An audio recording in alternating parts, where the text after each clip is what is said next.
Hello guys, welcome to in my channel smart study. Guys, आज हम directed of education की तरफ से दी जाने वाली वर्कशीट नंबर 8 करेंगे, जो कि क्लास 8 की है और सब्जेक्ट है सोशल साइंस। ये वर्कशीट 19 अक्टूबर 2020 की है। तो आइए शुरू करते हैं आज की वर्कशीट शुरू करने से पहले प्लीज़ मेरे चैनल को सब्सक्राइब कर दीजिए। तो आइए देखते हैं आज की worksheet. The process of making constitution and main feature of the constitution. Procedure for constitution. The idea of constitution formalized started coming in the nationalist during the independence struggle. तो कह रहे हैं कि जो कॉन्स्टिट्यूशन का आइडिया था वो जब इंडिपेंडेंस स्ट्रगल चल रही थी, इंडिया को फ्रीडम के लिए फाइट कर रहे थे, इंडिया फाइटर्स थे, उनके दिमाग में तभी आ गया था। What should be the form of independent India. वो चाहते थे कि जो इंडिपेंडेंट इंडिया होगा वो कैसा होगा। In independent India every citizen will have equal opportunity and all will have equal right to share in the government. तो क्या कह रहे हैं, जो इंडिपेंडेंट इंडिया होगा उसमें जितने भी एवरी सिटीजन को क्या होगा, इक्वल अपॉर्चुनिटी होगी और सबको गवर्नमेंट में इक्वल राइट होगा। But for our country with so many diversity, and this was done not by one person, by a group of around 300 people who become member of the Constituent Assembly in 1946, who met periodically for the next 3 years to write Indian Constitution। तो देखो क्या कह रहे हैं यहाँ पे कि India में इतनी डाइवर्सिटी है, तो यहाँ पे ऐसा जो कॉन्स्टिट्यूशन लिखना था यह कोई आसान काम नहीं था, ये यहाँ पे बहुत मुश्किल था। तो इसके लिए तकरीबन 300 पीपल ने, 300 लोगों ने क्या किया, उस असेंबली में, जो कॉन्स्टिट्यूशन असेंबली थी 1946 में, उसमें उन्होंने पार्टिसिपेट किया और लगभग 3 सालों तक, 3 इयर्स तक उन्होंने अपना कॉन्स्टिट्यूशन से रिलेटेड जो मीटिंग्स थी उसको अटेंड किया और उसको बनने में कितना टाइम लगा, 3 इयर्स का। Constitution assembly meeting continue for the 3 years when the constitution of the India was form. तो कितने 3 सालों तक ये मीटिंग्स चलती रही और उसके बाद इंडिया का कॉन्स्टिट्यूशन तैयार हुआ। The drafting committee of the constitution assembly was headed by the doctor Bhimrao Ambedkar. जो उनके हेड थे वो कौन थे, डॉक्टर भीमराव अंबेडकर।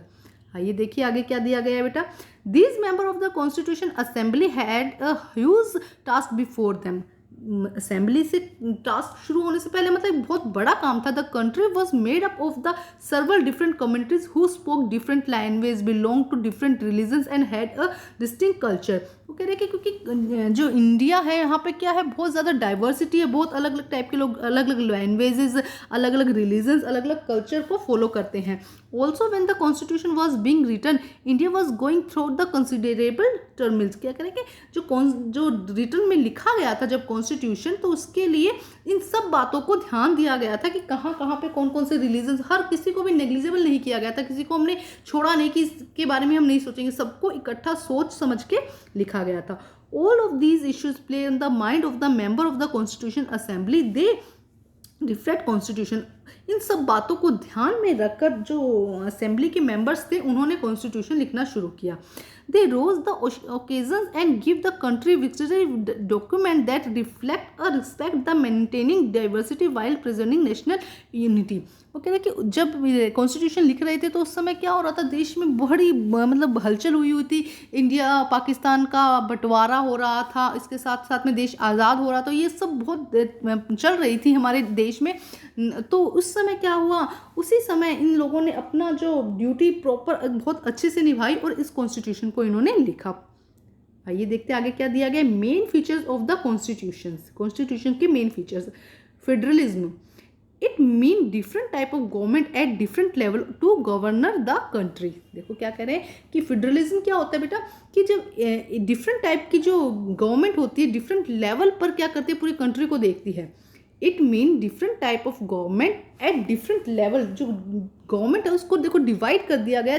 अगर हम इंडिया की बात करें तो हमारे जो कंट्री में जो गवर्नमेंट है उसको 3 पार्ट्स में डिवाइड कर दिया गया। इसमें क्या किया जाता है, जो गवर्नमेंट है उसको डिवाइड कर दिया, जिससे कि क्या होगा, काम करना थोड़ा आसान हो जाएगा। It mean different type of government at different level of governor to the country. In our country government work in 3 level. हमारी कंट्री में 3 लेवल पर जो गवर्नमेंट है वो काम करती है। देखिए कौन कौन से।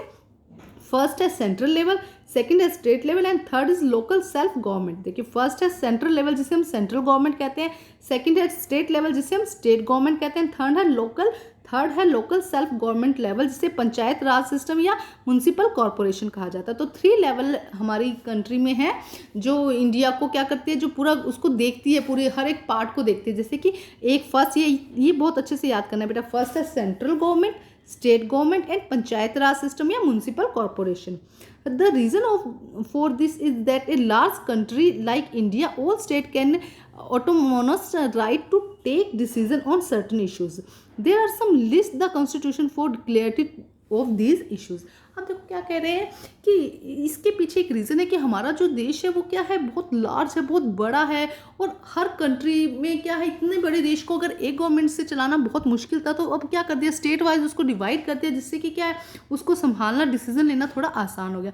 और इसके लिए भी जो कॉन्स्टिट्यूशन में कुछ रूल्स बना दिए गए कि कुछ रूल्स बना दिए गए हैं कि इस पार्ट को सेंट्रल गवर्नमेंट देखेगी, इस पार्ट को स्टेट गवर्नमेंट देखेगी। इससे रिलेटेड जितने भी इशू हैं उनको सेंट्रल गवर्नमेंट, और इस पार्ट से जितने इशू हैं उनको हम स्टेट गवर्नमेंट के अंदर और सेंट्रल गवर्नमेंट के अंदर रखेंगे। ठीक है स्टूडेंट, तो देखिए एक्टिविटी दी गई है इससे related. Write the name of your neighbour, bank, school, dispensary, hospital, police station, MP, MLA, corporator of the area and find out under the level of the government they are working. तो आपको first तो अपने घर के पास school, dispensary, hospital, police station, MP इनके नाम लिखने हैं। सेकंड क्या कह रहा है, वो विच गवर्नमेंट इन पर काम करती है, तो वो देखते हैं कि कौन सी गवर्नमेंट काम करती है। तो हमने अभी देखा कि 3 गवर्नमेंट है। कौन कौन सी गवर्नमेंट है, central government, state government and municipal corporation. तो देखते हैं, फर्स्ट देखिए स्कूल सबसे पहले बैंक। तो बैंक किसके अंदर आता है बेटा, बैंक आता है हमारा स्टेट गवर्नमेंट के अंदर। किसके अंदर आता है, हमारा स्टेट गवर्नमेंट के अंदर। ठीक है।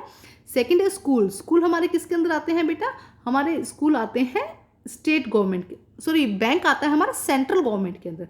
मैंने रेड टिक यहाँ लगाया ना, तो बैंक किस में आता है, हमारा सेंट्रल गवर्नमेंट में। स्कूल किस में आता है बेटा, हमारा स्कूल आता है स्टेट गवर्नमेंट में। इसके अलावा बेटा स्कूल हमारे जो KV के स्कूल होते हैं वो किसके अंदर आते हैं, वो आते हैं सेंट्रल गवर्नमेंट के अंदर। डिस्पेंसरी हमारी किसके अंदर आती है बेटा, डिस्पेंसरी हमारी आती है स्टेट गवर्नमेंट के अंदर। हॉस्पिटल्स हमारे किसके अंदर आते हैं, स्टेट गवर्नमेंट के अंदर भी आते हैं बेटा, और आते हैं हमारे सेंट्रल गवर्नमेंट के अंदर भी। पुलिस स्टेशन हमारा किसके अंदर आता है, हमारा स्टेट गवर्नमेंट के अंदर। MP हमारे किसके अंदर आते हैं बेटा, MP आते हैं हमारे सेंट्रल गवर्नमेंट के अंदर। MLA हमारे किसके अंदर आते हैं, MP हमारे आते हैं सेंट्रल गवर्नमेंट में, और MLA आते हैं हमारे स्टेट गवर्नमेंट के अंदर। ठीक है, तो ये इस तरह से आप लिस्ट बना लीजिएगा और उसके अकॉर्डिंग आप लिख दीजिएगा। मैंने कलर वाइज लगाया, जिस कलर में जो है वो आप कर लीजिएगा। ठीक है सर, आइए अब हम करते हैं हमारा नेक्स्ट क्वेश्चन। कॉर्पोरेटर हमारा आ जाएगा बेटा, इसके अंदर आ जाएगा। ठीक है, अब हम करते हैं हमारे क्वेश्चन आंसर। देखिए क्या दिए गए हैं क्वेश्चन आंसर में। What are the challenges faces by the constitution assembly at the time of frame constitution, कि जब कॉन्स्टिट्यूशन बन रहा था तो उस समय क्या चैलेंजेस आए थे जो कॉन्स्टिट्यूशन बना रहे थे कॉन्स्टिट्यूशन असेंबली के लिए। तो आइए करते हैं इसका आंसर बेटा हम। तो आइए करते हैं question number 1। What were the challenges before the constitution assembly while framing the constitution. तो देखिए, there is a lot of diversity in India, so it was a big challenge to build the constitution keeping in mind everyone. India में क्या है, there is a lots of diversity in India, so जब इतनी diversity है, और it is a big challenge to build the constitution को बनाना एक big challenge था। Secondly, creating a constitution for a strong nation, इसीलिए क्या किया, एक तो जो स्ट्रॉन्ग नेशन बनाने के लिए while giving everyone equal right was also a big challenge. देखो दो, एक तो क्या स्ट्रॉन्ग नेशन बनाने के लिए, सेकंड क्या था कि इक्वल राइट मिले सबको इतनी डाइवर्सिटी के बाद। ये सब क्या थे, चैलेंजेस थे जिसको जब कॉन्स्टिट्यूशन असेंबली के सामने जो आए थे जब वो कॉन्स्टिट्यूशन बना रहे थे। एक बार फिर देखते हैं, there is a lots of diversity in India, so it was a big challenge to build the constitution keeping in mind everyone.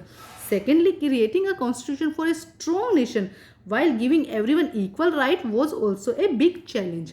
आइए अब हम करते हैं नेक्स्ट क्वेश्चन बेटा। देखिए क्या दिया गया है question number 2। What do you understand by federalism?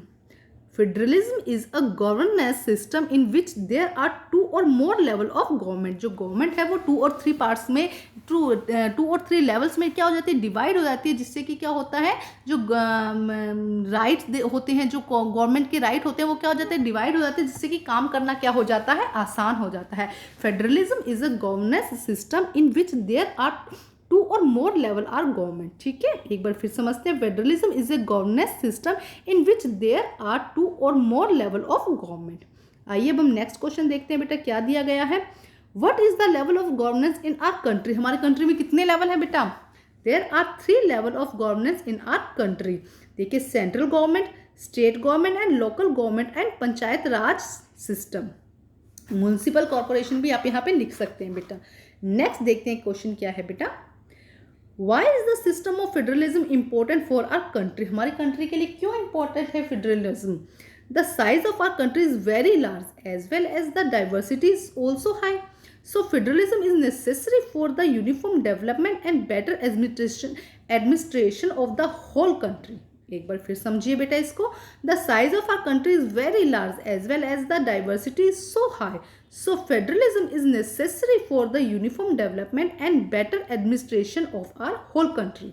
तो बेटा आज की आपकी जो वर्कशीट है वो कंप्लीट होती है। अपनी वर्कशीट कंप्लीट करके अपने टीचर से चेक कराइए और प्लीज़ मेरे चैनल को लाइक कीजिए, सब्सक्राइब कीजिए और शेयर कीजिए। Thank you students.